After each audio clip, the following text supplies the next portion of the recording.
Just starting off with some housekeeping stuff. PUP list for you guys. Jarek McKinnon will start on PUP. Jarek has had a tremendous recovery. About I think a week and a half ago, had a little flare up in his knee, and so we're managing that the proper way, and feel like the best course of action is to put him on PUP.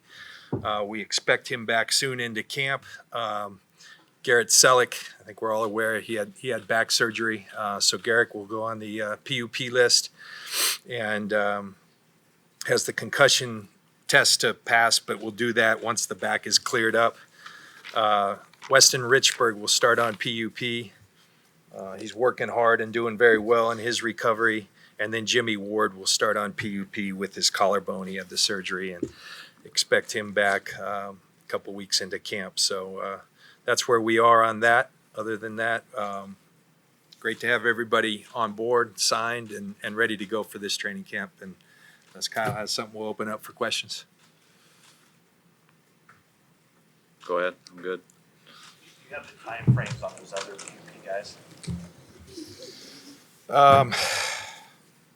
So Garrett, we're thinking weeks into the season, so he is a likely candidate for the end season PUP as well, just with the timing of the back surgery. Jarek, we anticipate back quickly, as I said. Weston, he's really working towards week one. That's the goal. Whether we've known that all along. That was the initial prognosis with him, and he's had a really good recovery. It's one that's had to be conservative because of the nature of the surgery, and so it just took some time. And that's been the goal all along, and we're hopeful to get there, but we'll see. And then Jimmy, about when we're in Denver is when we expect him back. Has Jimmy Garoppolo been fully cleared? Will be today, but yeah. I think their physicals are going on now, but it will be.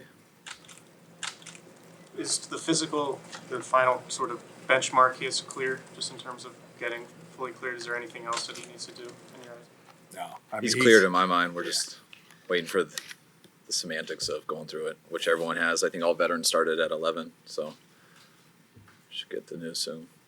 Was there a specific plan for him, or you want him just to go full bore once he's No, full go. He was doing 7-on-7 for all the OTAs, so he's been pumped to get an offensive line in front of him and a defensive line, so no, he's more than ready to go. Kyle, I think some of your players have mentioned this, and John has mentioned it. It's year 3. They've talked, it's time to start winning games. Do you want them to feel some pressure? Do you feel some pressure that this is year 3 and it's time to get going? Been a coach my whole life, so I think not my whole life, but for a long time, and you always feel pressure as a coach. It doesn't matter whether it's year 1 or year 3. I want our players to feel confidence, and I think they do. I know I do. You go into every year confident, but there's reasons to be more confident this year than the previous 2 years. We've added some key guys in free agency. We're very excited about our draft picks. We feel we're much healthier right now, and we feel we've been here a few years that our players have gotten better each year, the ones that are here. So I don't think it's much pressure. I think our guys are excited to get going. I think our guys work their tails off, and we're excited to play and confident to play. And just to add to that, I think what I feel is opportunity. I think we've put a lot of hard work in to improve our roster, and I think we've been able to do that. And what does that do? That gives you a chance, and that's up to us what we make of that. But we're better positioned, and so you call it pressure, you call it opportunity. I think we're all extremely excited to kick this year off and what lies ahead.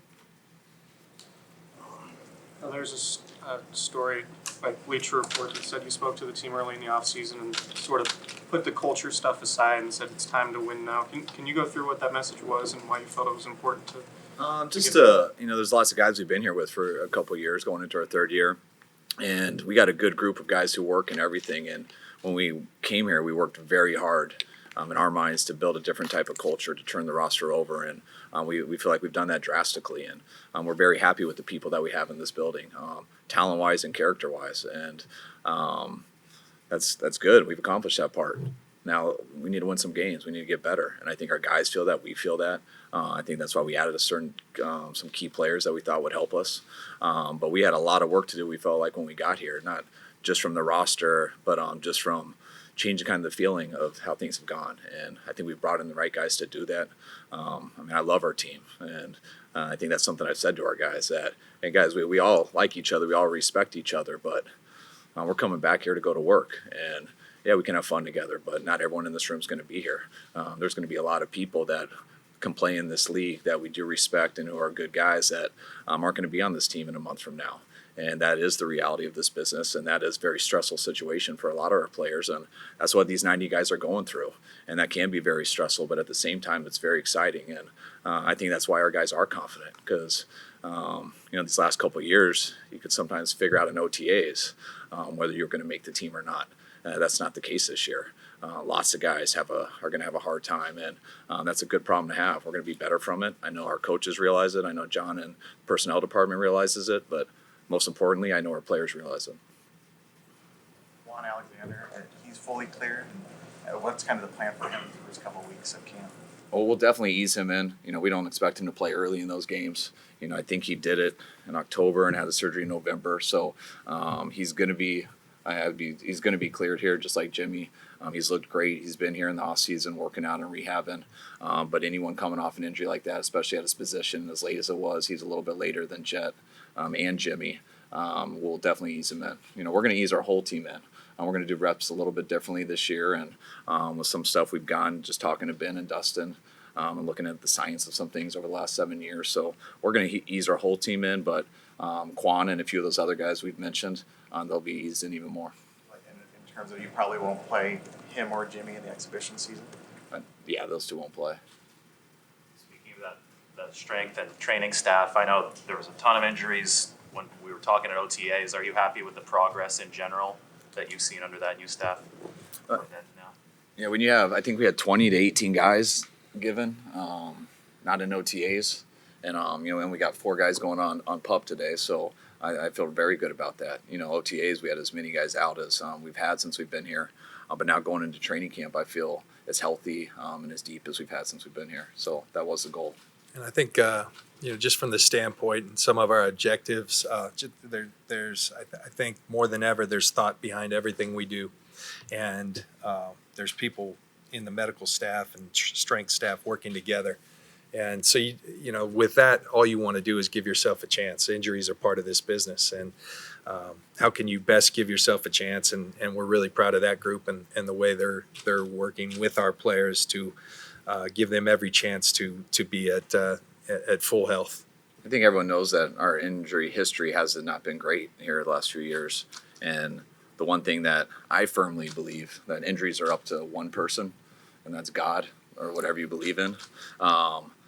But you have to do everything possible up to that standpoint. And with the group that we have and the information they have, how much they work at it, the science and the graphs and the data that they collect, without a doubt, and the time put on it, we know we're doing everything possible to give these guys the best chance to stay healthy while still getting better. And now the rest is just up to the way it's supposed to be.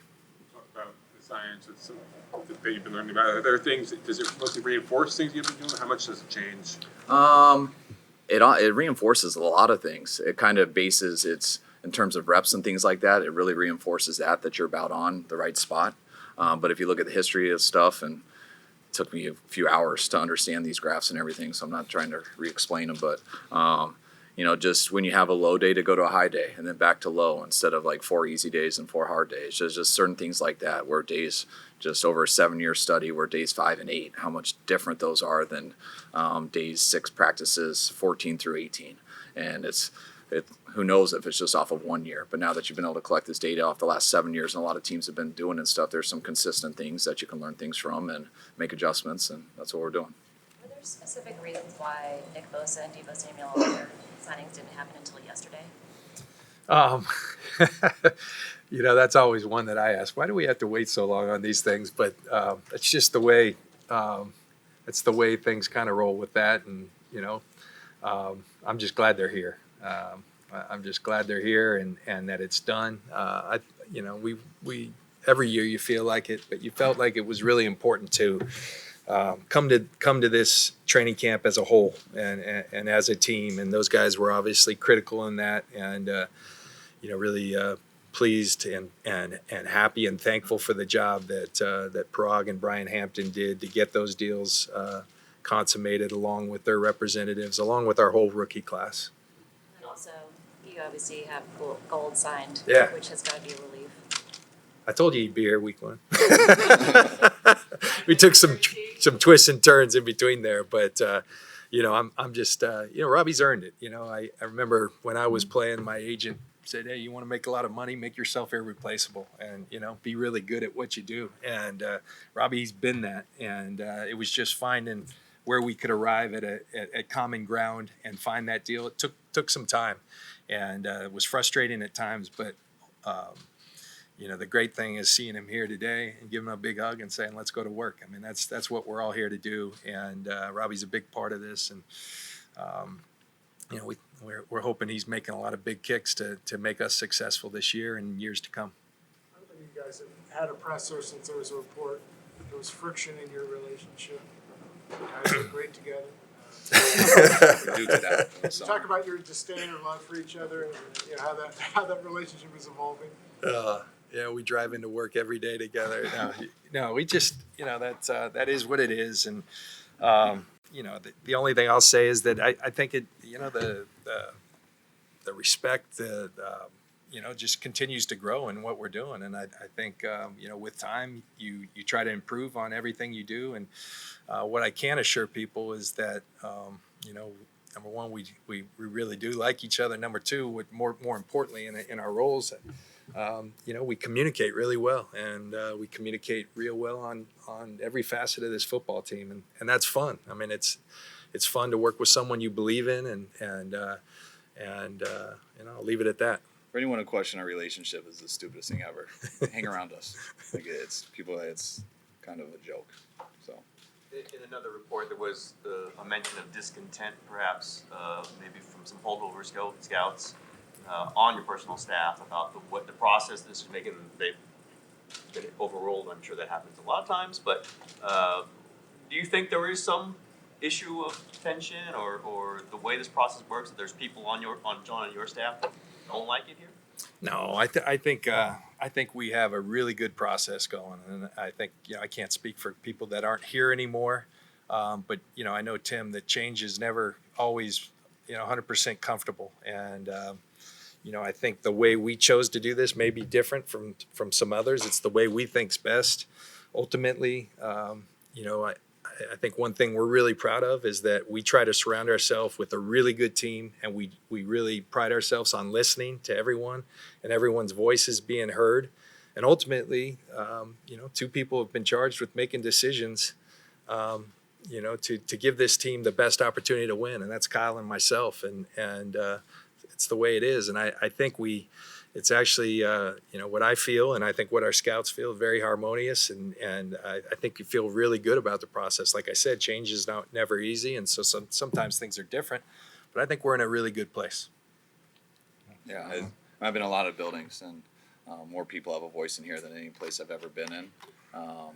But ultimately, you got to take in a lot of information, but when it comes down to it, in every building, one or possibly two people going to make a decision, and our building, John and I ultimately have to do that. So we listen to everyone. We take a lot in.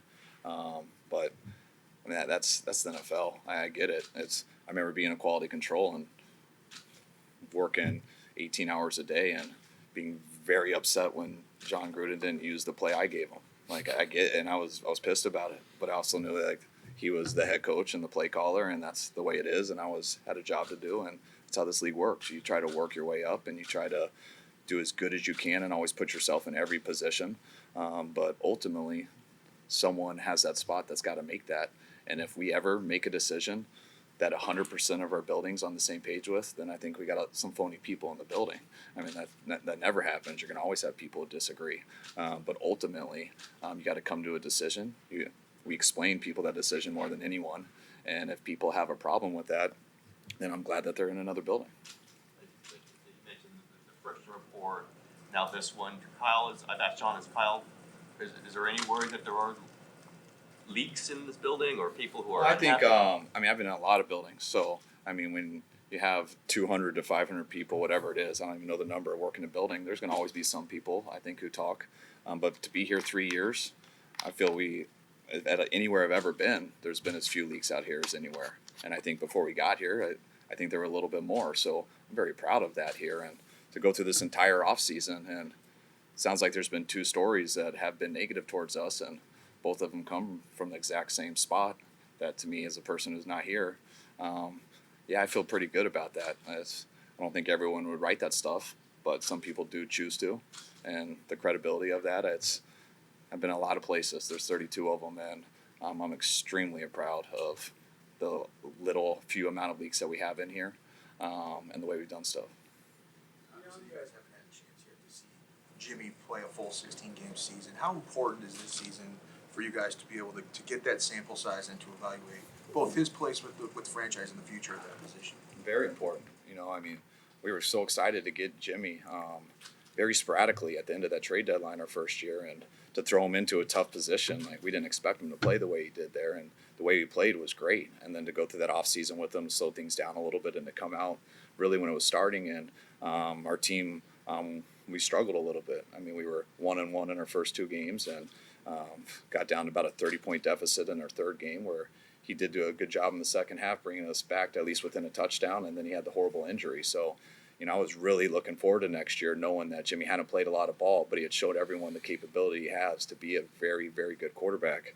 And I was really looking forward to go through a whole year with him, where we all knew he would have some ups and downs, but he had the ability and the mentality that you knew he would continue to climb. And he missed that year, so that is what it is. And now he's done the work to be healthy, and we're back to this. But Jimmy hasn't played a lot of football. I think everyone knows he's a good player and he's talented, but we got to go through some situations and go through playing the position. And I just so pumped that he's healthy again, that now we can start practicing fully and start trying to prepare him for that moment week 1. Beyond Jimmy, Quan, anyone else that you know won't play in the preseason? We haven't fully decided.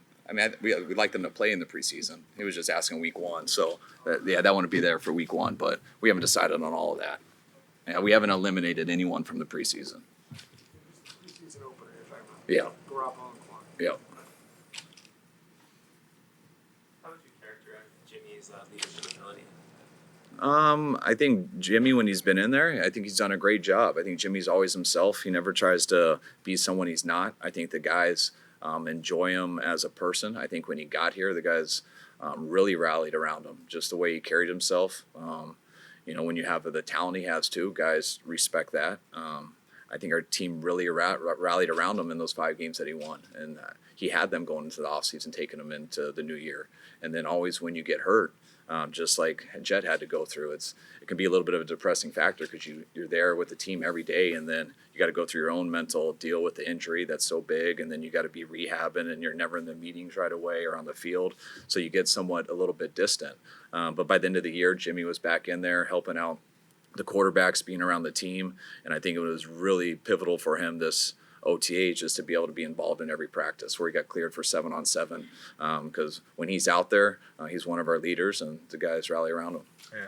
Assuming Weston makes it back, you're going to have all 5 linemen. How important is that in the continuity of what you're trying to build offensively to return all 5 of those starters? I think it's always very important. I mean, O-line is a position out of anything. It's 5 guys moving together.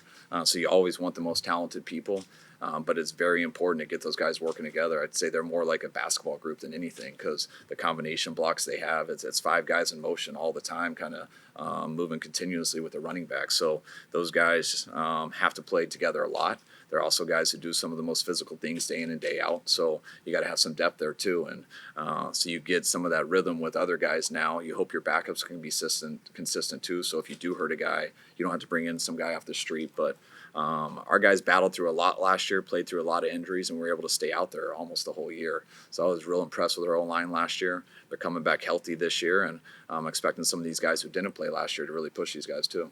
What did Bosa miss out of, where is he behind in terms of the time he missed? How far behind to see, and what do you want to see out of him in the first? It was just 2 years ago that he wouldn't have been allowed to go to OTAs. Solomon wasn't allowed to go to the OTAs, neither was Bourne. So when they had the graduation thing with the NFL, so you always want him to go to OTAs as a rookie because you kind of throw a lot at them, but you don't judge guys in OTAs, especially rookies. They kind of just learn the playbook. They're around, they do a few things, they get away, and then they come back and it's their time to go. Bosa got hurt the first day, so he wasn't able to do the practice, but at least he was around here. So, he's more ahead of guys like Solomon and stuff who couldn't even sit and be in our meetings. So he's got to do everything except rush the passer. And rushing the passer is something he's done his whole life. So now he's just got to get back into practice, get used to going against NFL linemen and that stuff. But I really don't consider him behind. Sherman said on social media expects this to be his best year yet.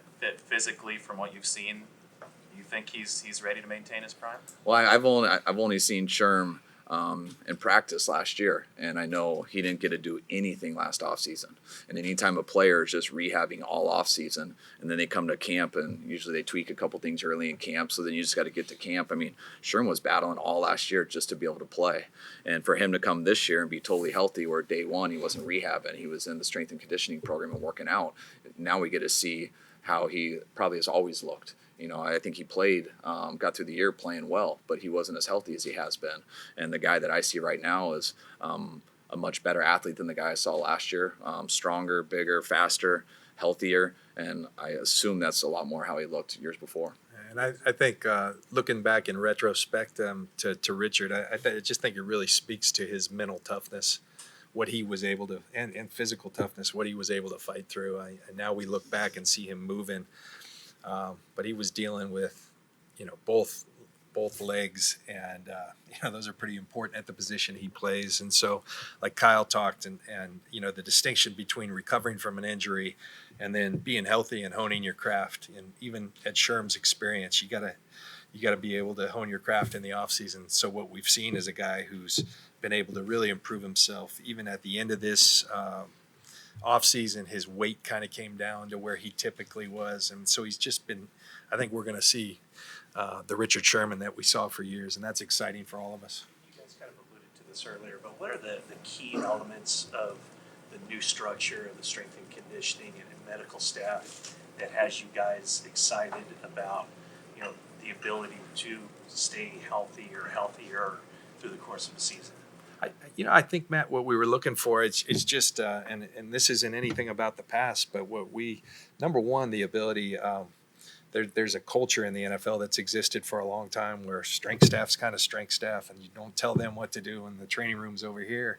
And we wanted, one that was working, hand in hand together to allow our players to be at optimal level. And so that was a goal, and we felt having someone over the top is the best way to do that. And so that's where the search for what ultimately Ben Peterson took that role was there, but it was much more than that. And I think that, and then just the thought of like I said, not just doing things because your instinct is they're good. Let's have some data and some proof behind that. There's been a big movement in other sports. And it just makes sense. Why wouldn't you embrace that? And so I think we've taken a little bit more of that approach, and I really credit Kyle and his coaching staff. There's some new thoughts that a lot of coaches would say, I'm a football coach, I'm not doing that. We've always done it this way, and we're working together to try to do some things. And all you're trying to do in a league that's set up for parity, how do you separate yourself a little?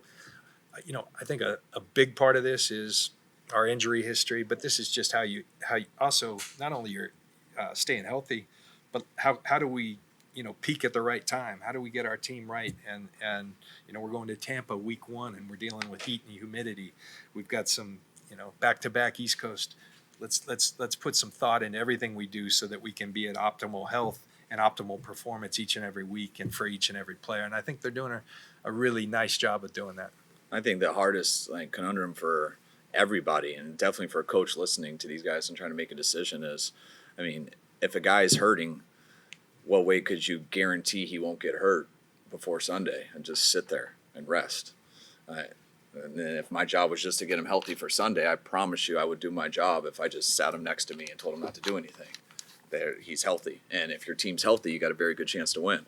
But also, you think on the strength, it is so physically taxing on you to play a football game, how much you have to run, how good these athletes are to compete, that if you just sit there and rest and now you go out there and you just start running and you haven't been conditioned the right way from a strength and conditioning coach, you haven't practiced the right way where your position coach or your coordinator hasn't given you the right reps to go in, I promise you're going to pull your hamstring within the first 14 plays or anytime you get in an awkward position.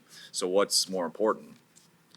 It's very tough. You got to kind of guess and balance it all. So it makes it a lot. I promise you, the strength coach, usually if you ask him, thinks it's more important that, man, we got to get that guy in shape so he's a machine. And I promise the other guy is like, yeah, but be delicate. And then it's which one? And it's both.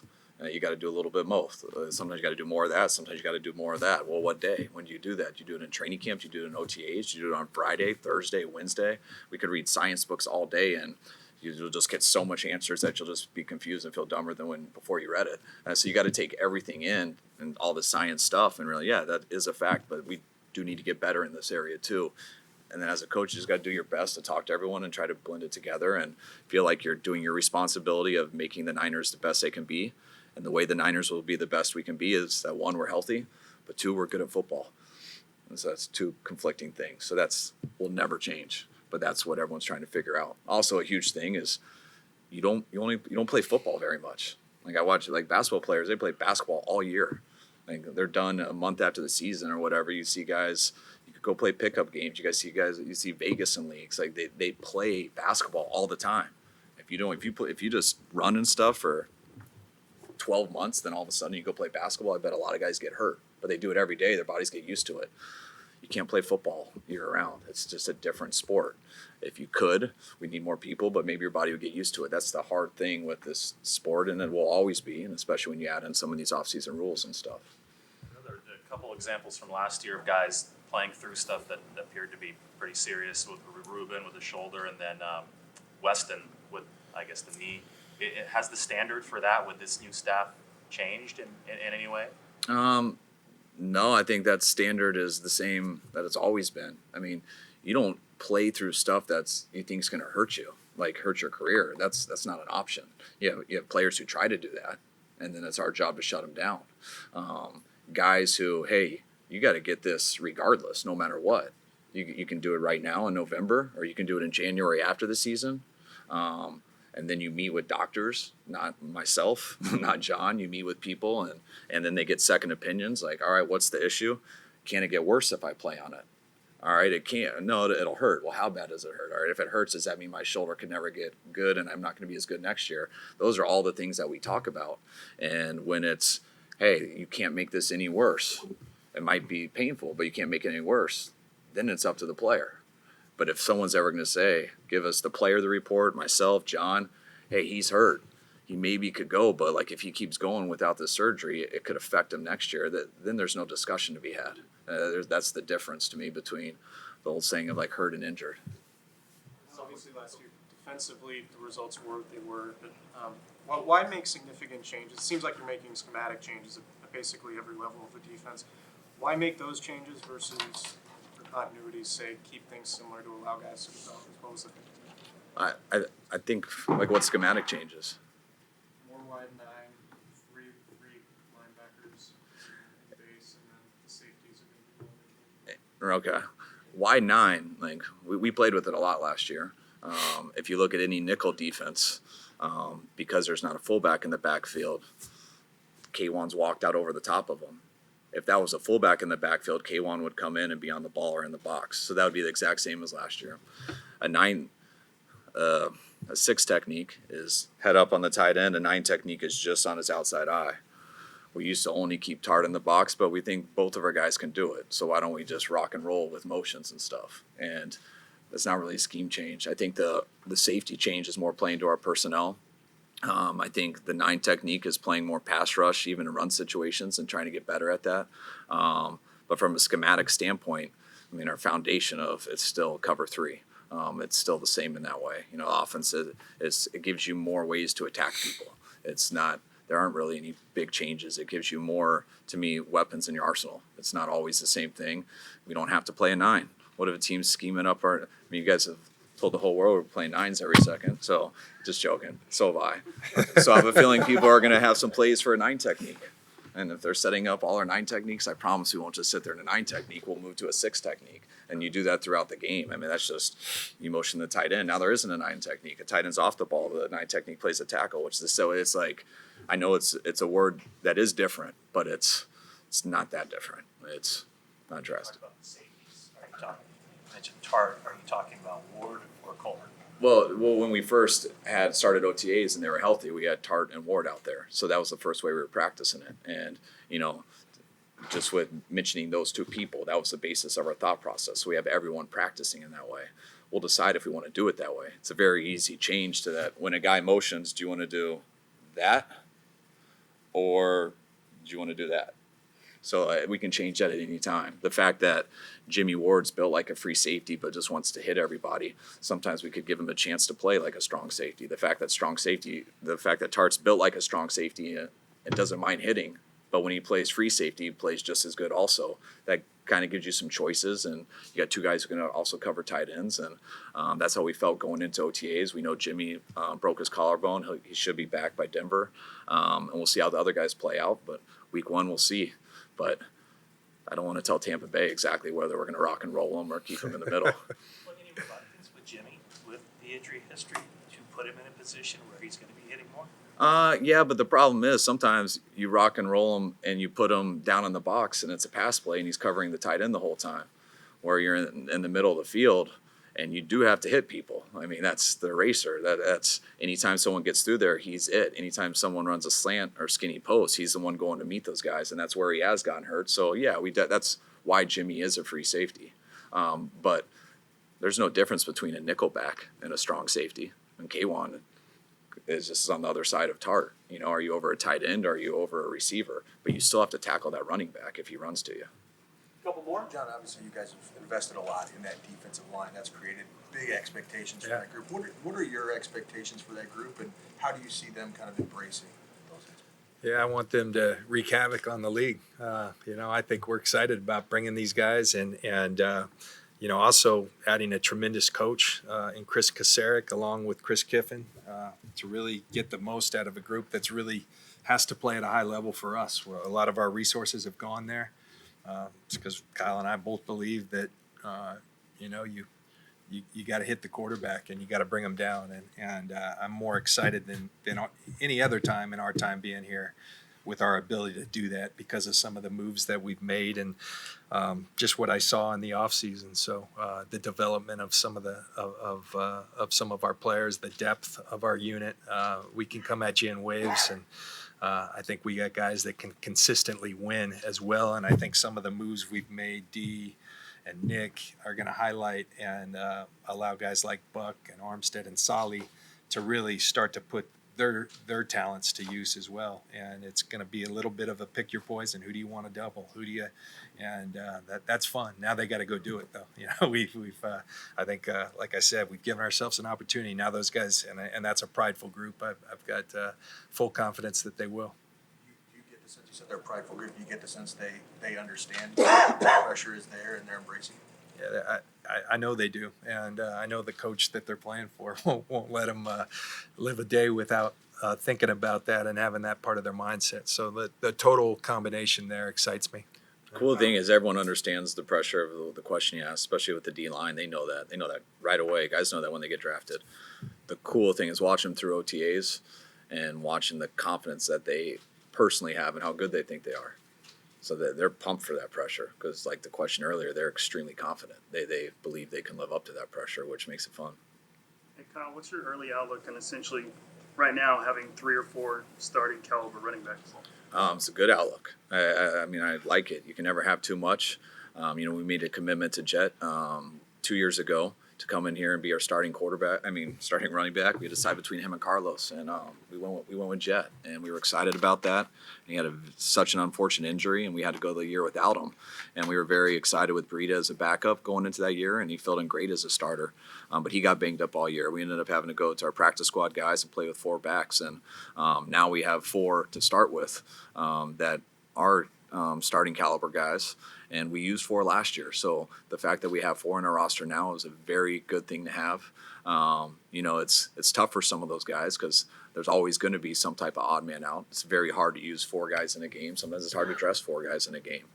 You can play 3, but you also got to have one who's very good at special teams. So I'm glad we have some depth. Those guys are a very close group. They work as hard as any group that we have in our building, and we'll see how it plays out. I think it's nice for Jet, just being able to, Jet has worked harder than anyone I could have ever seen to come back from this injury. And just to be able to, for us to be patient with him because we have some other guys. I know he doesn't want us to because he wants to get out there so fast, but it's nice that we can. I expect Jet to be good to go soon, and I think he'll be there for week 1. But it's so nice that if just maybe not, that you do have some other guys where, hey, the pressure is not on all on you like he felt like it was a little bit last year. Now, Breida has a lot more experience and played at a high level. We know what Tevin Coleman's done in Atlanta. Raheem got some playing time last year before he got hurt. He's always been good at special teams, but the way he played in Green Bay, he showed that he can be an effective running back in this league. So it's a very fun thing to have. It'll be tough on those guys, but it'll work itself out. Last one? Jason Verrett, good to go. What's the plan for him? Yeah, he's done tremendous. Jason's been awesome, and I think our staff has done a tremendous job with him. Really taking he's coming off the Achilles, his latest injury, but taking a kind of a holistic approach to let's attack his whole body and give him the best opportunity to go out there and do what he does. And we looked at that risk reward, and the risk was small. The reward potentially, if we get the Jason Verrett that can be out there and be healthy, he's a very good football player that will make us better. So we're very excited. He's feeling healthy. I think there will be some management of him. Obviously, you just don't want to throw a guy like out there in terms of reps. But we're kind of doing that with the whole team, and we're excited about Jason. The cool thing about Jason is with his injury history, if we didn't know that and we just talked to the doctors right now and how he looks now, you would think that guy's 100% healthy. Throw him out there, no restrictions. Where you got like Quan coming back a little slower and Jet like that from their injuries, but Jason did it for longer ago. He is 100% healthy. We just got to be smart with him because we all know there's a history there. But the way he looks right now is you wouldn't know that. So he's put the work in. I'm pumped for him to be in this situation, and we're going to have to protect him from himself more than anything. John, when you said flare up for McKinnon, did that require any procedure? I was just managing it. Yeah, just managing it. And I actually, Jet is a guy that you give him something, he's going to do that and 10 other things. And so actually everybody came to the conclusion that a week off after a year of rehabbing, not the worst thing in the world, and hopefully gives him some juice in those legs. And so kind of slowing it down, getting him off his legs for a little, and then ramping him back up. We're not just going to throw him back up in there after we rest him for a week. So ramp him back up so that he's ready to hit full stride. But he's had a tremendous rehab. He's the furthest ahead in the PUP guys. Ward would be second. Quan third. Then Quan's Richburg. not on PUP. Yeah. Sorry. Richburg third. Selleck. Selleck's going to for sure be after week 6. One other transaction for you guys, we're signing, I don't know if it's out there, Dylan Day, is it? Okay, so it's out there. Dylan Day is center and a center guard. He has center guard flex, and likely to we're having a tight end workout here and likely to pick up one more tight end just to give us one more body there.